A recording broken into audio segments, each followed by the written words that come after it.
มื้อนี้มีแนวสิมาเล่าสู่พี่น้องฟังเรื่องที่สิเล่ามื้อนี้ก็คือเรื่องที่ว่าข่อยไปภาคอีสานของไทยนี่ล่ะตอนแรกก็เปิดคลิปอย่างดีได้ทุกคนว่าสิเอาลง YouTube ตอนเปิดคลิปนั่งก็เปิดอย่างดีได้ทุกคนว่าสิพาพี่น้องไปเที่ยวภาคอีสานของไทยประมาณ5จังหวัดพอแต่ไปแล้วทุกคนอุปสรรคก็คืออยู่ที่ตัวเฮาเองนี่ล่ะบ่ได้ถ่ายคลิปเลยถ่ายตั้งแต่คลิปในรถแล้วก็แบบว่าบ่ได้เว้าบ่ได้อีหยังพอแต่ฮอดสถานที่บ่อนกินข้าวกินน้ำบ่อนเล่นบ่อนเที่ยวอีหยังต่างๆนะทุกคนบ่ได้ถ่ายถ้าเป็นคนอื่นได้เดินทางแบบนี้เขาจะได้คลิปยาวประมาณ5คลิปสั้นประมาณ100พุ่นล่ะแต่ดีพัดเป็นคนที่แบบขี้อายนะทุกคนเวลาสิจับกล้องขึ้นมาถ่ายนะเฮาบ่กล้าถ่ายบรรยากาศที่แบบว่ามันมีคนอื่นอยู่นำจังซี่นะทุกคนนี่แหละเหตุผลที่ว่าดีหันบ่มักถ่ายคลิปแบบเวลาไปเล่นไปเที่ยวถ่ายคลิปอยู่ห้องอยู่ร้านนี่ยังหันใครแน่ตอนสิไปนะตั้งใจขนาดแล้วคันกูไปทริปนี้กูสิได้คลิปหลายๆแบบมาลงแบบว่าแบบเป็นสาวลาวเที่ยวไทยจังซี่นะทุกคนแต่ไปเท่านั้นแหละบัดมาแล้วป้อความรู้สึกแบบว่ากูน่าจะถ่ายนะจังซี่นะทุกคนมันก็หลายเหตุการณ์หลายเทื่อแล้วล่ะที่แบบไปหันไปนี่พอกลับมาแล้วก็เสียดายที่ตัวเองบ่ได้ถ่ายคลิปมาให้พี่น้องเบิ่งดีก็อยากฝากให้ทุกคนที่ว่ากำลังเฮ็ดคลิปอีหยังนะทุกคนเนาะไปไสถามว่าไผอยากเฮ็ดคลิปแบบแนวท่องเที่ยวนะไปไสก็ถ่ายไปโหลดทุกคน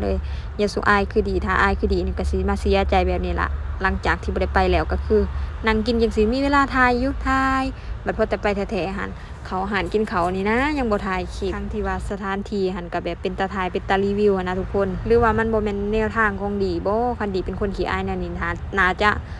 เฮ็ดคลิปแนวนี้บ่ได้ดอกนะทุกคนว่าดีก็สิเฮ็ดต่อไปนี่แหละเป็นสไตล์ของดีเองก็บางเทื่อก็สิถ่ายคลิปลงก็แบบมันบ่คักปานใดหันนะทุกคนแต่ก็สิพยายามหาคลิปมาลงพอตอนนี้ดีก็บ่ได้ลงคลิปประมาณ2อาทิตย์แล้วหรือว่ามีคลิปยาวนะประมาณเดือนนึงประมาณ3คลิปเท่านั้นแหละที่ดีได้ลงอย่าเฮ็ดคลิปแบบทุกมื้อคือเขาอยู่บางคนเขาถ่ายคลิปลงนะ2-3คลิปต่อมื้อแต่สำหรับดีนะโอ้ยทิศเป็น2-3ทิศก็จังได้คลิปนึงนะดีก็มาคิดในใจเนาะสิปรับทัศนคติของตัวเองว่าคันเฮาตั้งใจเฮาสิมาสายนี้เฮาต้องเฮ็ดให้มันได้นะทุกคนตอนแรกดีก็คิดว่า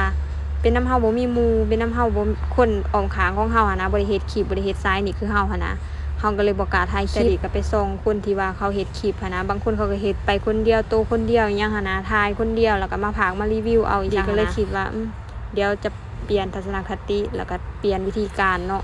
เฮ็ดใหม่ตั้งใจแบบบ่ต้องอายบ่ต้องยั้งไผนะสรุปไปทริปนี้ก็คือ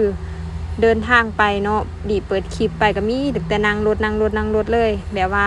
ลงไปนู่นไปนี่ไปนั่นไปเบิ่งนู่นนี่นั่นนะดีก็บ่ได้ถ่ายลงจักอย่างเลยทุกคน